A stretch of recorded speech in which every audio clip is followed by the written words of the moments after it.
Hey, what's going on guys, There's here, and today we have a new tutorial, and this one is going to be about replicating this literal watermelon. And a subscriber sent me this, and he was wondering, how do I do this? How can I make something similar, maybe with other fruit? So I'm going to show you how to replicate this in Photoshop. So let's get started. Now I already have some resources. It was hard to find. Especially because I can't actually find the same resources that this guy used, so I had to manage with some similar resources. So I don't have the thick watermelon here, I don't have the seeds that he has, or the splashes, especially the splashes. They're really good. He probably bought it from iStock Photos or something, I don't know. And this manipulation is actually an advertisement for Yoli or Bowly water, I don't know. I managed to find some resources that look similar or will help me to replicate it. So let's start with the background. Let's make a new file. Let me just copy the size of this. There we go, 600 by 777, and we have a fairly decent sized manipulation canvas, so we can replicate this one here. Hold on just a second. There we go. And we need to work on the background now. So I already made this manipulation once, but I'm going to do it again for you guys. So let's see, go to your gradient tool and make sure to sample the colors from the background. In this case, like, I'm too lazy to find the colors that are in the background because they are already available. So just sample the colors from it. I already did it twice. This is like the third time I'm doing this tutorial because I rage quit it the second time. But hey, let's do this. Just select a three-way gradient like this one here, for example, should be the default gradient, and click on the square here, on the first square, and then on the color here, which is gonna be blue, and sample a color from the background. The sample tool is going to appear automatically when you go into the background on a picture. So we're going to put the right side, the left side is going to be like this lightish blue. In the middle it's going to be like a white, sort of bluish, like so, and blue in the second one too. So there we go, we have our background. Now you can click the new thing here, and it's going to automatically put the gradient there. And now we have our gradient. Let's go to the background, and we click on one side, we drag to the other, and we have our background. And it's very similar. It's actually the same as this one here.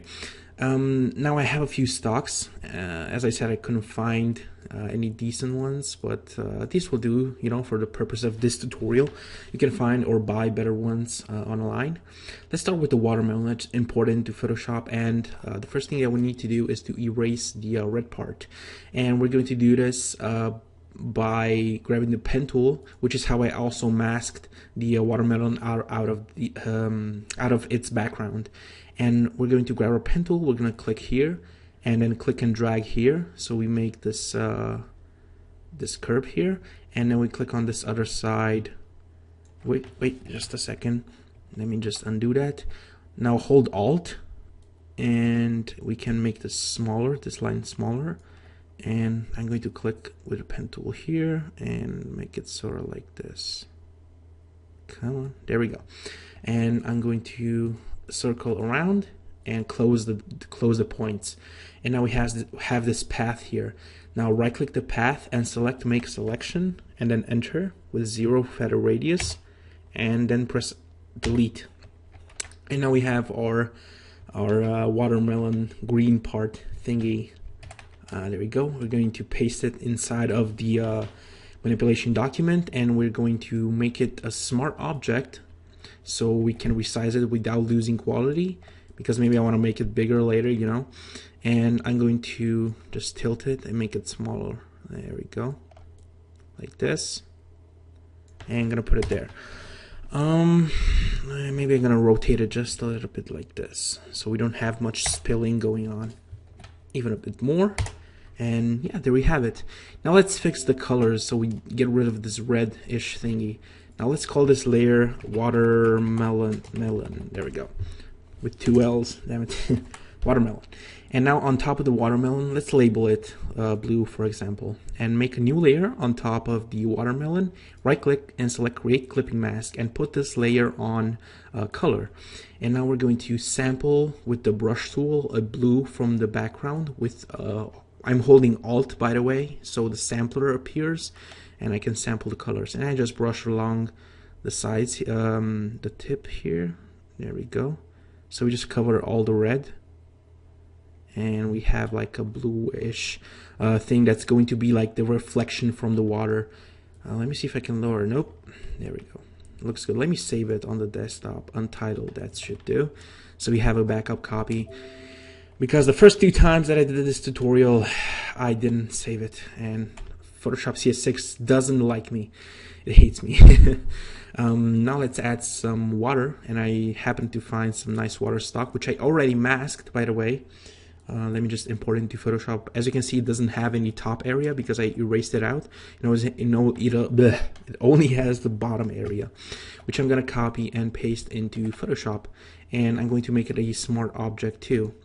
And another thing that I'm going to do is to lower the opacity so I see where I'm going with it. Now press Ctrl T on the keyboard and make it smaller while holding Shift. So it will make it smaller proportionally and try to fit it inside of the watermelon.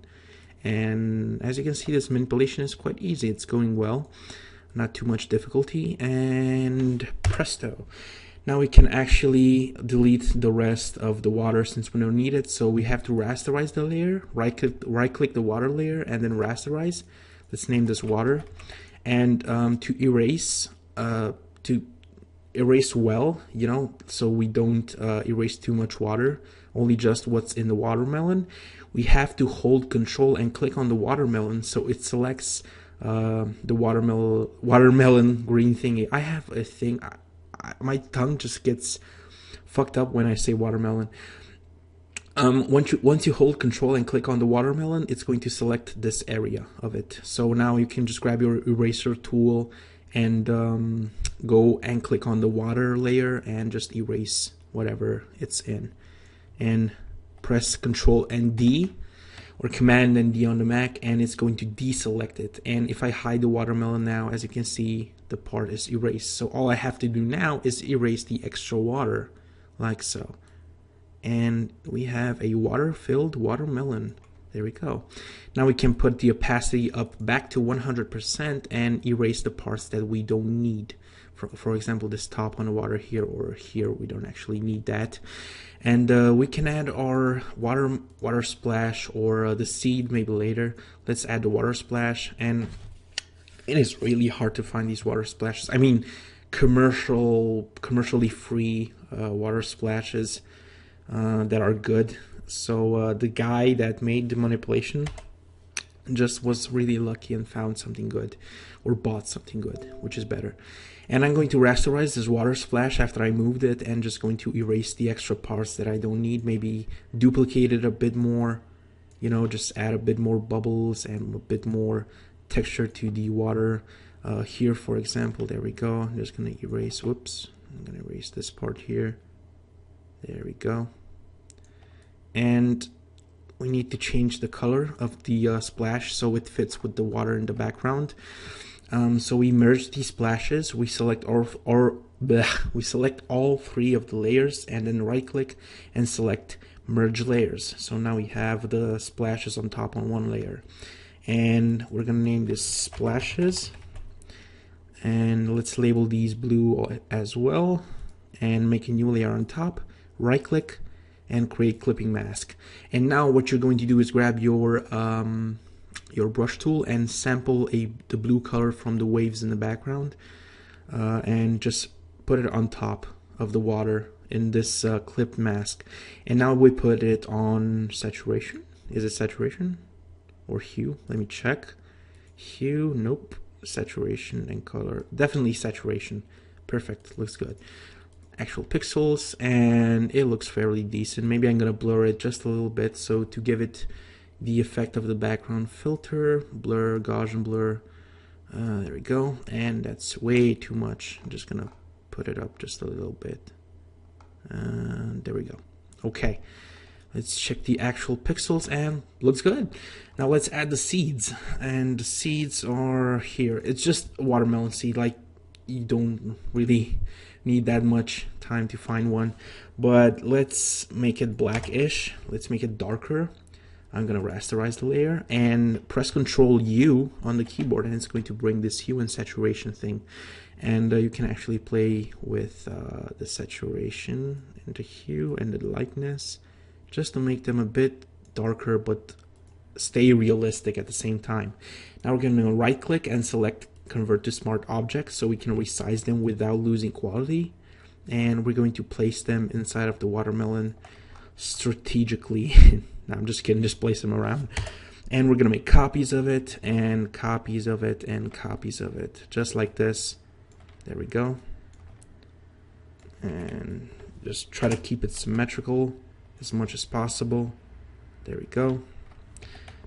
Turn them around. You know, I'm pressing Control T, by the way, to turn them around. There we go. And I'm just going to group all these seeds, pressing Control G on the keyboard while having everything selected. I'm gonna make a copy of the group and move it up, and probably around here. There we go. So I don't have to do that again. And this is basically our watermelon right now. Let's focus on shading and stuff. So we got the water here, but it doesn't have any shades here. It doesn't look too realistic. So make a new layer on top of the water, and then right click and select Ray Clipping Mask, and then hold Control and click on the water. So it's going to select only the water. And then while having the water selected, select your clipped mask layer, and with a darkish watercolor, which we're going to be sampling from the waves, we're going to make some shading here with a soft brush, you know, just to give it a bit more of a realistic look. Apparently I missed some water there, but I'm just going to erase it in a bit. And now Control D to deselect, and we have a more realistic water inside of the melon. You know, the shading coming down, that's fantastic. Let me just erase the extra water here that I have. There we go, we don't need that. Save the document, obviously, always save. And now let's add some shadow on the bottom, or no, I said that I was going to make a reflection instead of the shadow at the bottom. Let's see how well that goes. So I'm going to select all the watermelon thingies that we already did, and let's see if I hide it. There we go. These are the seeds, and these are another seeds. I'm going to group these two. I'm going to name this group seeds. I'm going to name this group watermelon. So we have seeds and watermelon, and we can also group these two, you know, so we just don't have too many too many layers, you know. And I'm going to duplicate this and press Control T on the keyboard and just, you know, reflect it on the bottom. There we go. And push it up a bit like this, press Enter. And I'm going to lower the opacity. There we go. Maybe that's a bit. There we go. Maybe more. Just like that. There we go. And that doesn't look too well, so I'm going to erase the bottom part. Right click, convert to smart object on the watermelon. That's the reflection. Right click, rasterize layer, and grab your eraser tool and just erase on the bottom. There we go. Whoops, hardness should be 0%. Sorry, so we get that realistic feel. Okay, there we go. And we're going to add some shading, you know, for the lols. And I'm going to make a new layer in between, on top of everything. And I'm probably going to remove the reflection, so I'm just going to stick on the shading. Let me see how it goes. So I'm going to make a bit of a shadow, you know, on the bottom. And I'm going to sample this dark blue, there we go, from the waves, and going to put it on the bottom just like this. And let me just erase then the parts that I don't need. Oops, that's a bit too much. There we go. I don't need this tip here, and this one too. There we go. I'm gonna put it on, wait a second, since this is a shadow, should go on the bottom. So I'm gonna put this behind the watermelon. There we go, perfect. I'm gonna hide the reflection for now. And let's name this shadow. There we go. Gonna put this on multiply. There we go. Let's see, I'm gonna press Control T and just fix the size a bit. There we go. Gonna lower the opacity. Gonna make a copy of it. Gonna lower the opacity and make it smaller. There we go. Press Enter and just move it around, you know. I'm layering shadows right now, so it feels like it's fading, you know. There we go. Looks good. And now we are going to make a clipping mask on the watermelon, so we can add some shading to the watermelon too. So create clipping mask on a new layer. And in CS6 you can actually group, you can actually add clipping mask to groups. I don't think you can do that in older Photoshop versions. So if you're having problems with this or don't have CS6, just look inside of the group where your watermelon is. And let's add some shading there too. Wait, that's too much. Whoops. What is just a second? I changed my keyboard from German to English. There we go. Just a bit on the bottom.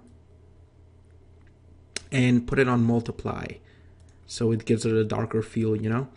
Let's lower the opacity so we don't have that much. And as for the watermelon, let's make it let's make it a bit more vibrant. Yeah, we're gonna make it a bit more vibrant. So right click and rasterize your watermelon. Now we can press Control U on the keyboard and we can actually up the saturation like this. Okay, perfect. And let's add some shading inside. Why not? And some shading outside. So we're just going to make it a bit more dark. So I'm just going to put some shading around here. There we go. There we go. And then let's say multiply. Wait, there we go. Not too much. There we go. And outside too. Wait, I need a darker green for this, like this one here. Is this it? Yep. And just going to put it like that. You know, and on the bottom too, it's really important. There we go. And looks cool. Yep, definitely looks similar to this one. It's just that the stocks that he used were a bit more different. You can also make the green here, change it by pressing Control U. Whoops, Control U. And you know, just improving the saturation, the lightness. You can also make it black and white. And the hue here changes the color. Oh, there we go. That's the color that we're looking for. Wow, we're lucky. Nice. Look at that. Perfect. So basically the stocks that he used, I don't have them as I said before, but you can use I don't know, I think I'm gonna give you these resources except the water. I bought this and it's a premium resource. I can't give it away. I'm sorry. But you can buy it from depositphotos.com or iStockPhoto. I don't remember where I bought it, but you can use it. The watermelon, you can use that, and the water splash too, and the seed too. I'm gonna put it in the description. If you search for water stock, you're going to find a lot of these types of water stocks. So just go on Google Images, type in water stock, and you're going to have a lot of free downloads for stuff like that. I just bought this water because it looks cool, and I'm gonna need it for future water manipulations like ocean things. So yeah, that looks basically similar-ish. It looks good. I mean, it looks good to me. I don't know if you guys like it, but it looks cool to me. So yeah, if you want to make water fruit, then this is how you do it. I hope you enjoyed the tutorial, and I will see you guys in a bit. I think I'm gonna make a few more tutorials. So just, if you have an idea for a tutorial, just leave it in the description. Leave it in the comment section below, and don't forget to leave a like on the video. That helps me a lot. It gives me money, YouTube money, which I can then buy stuff to feed my family of 4 kids and stuff. Bye.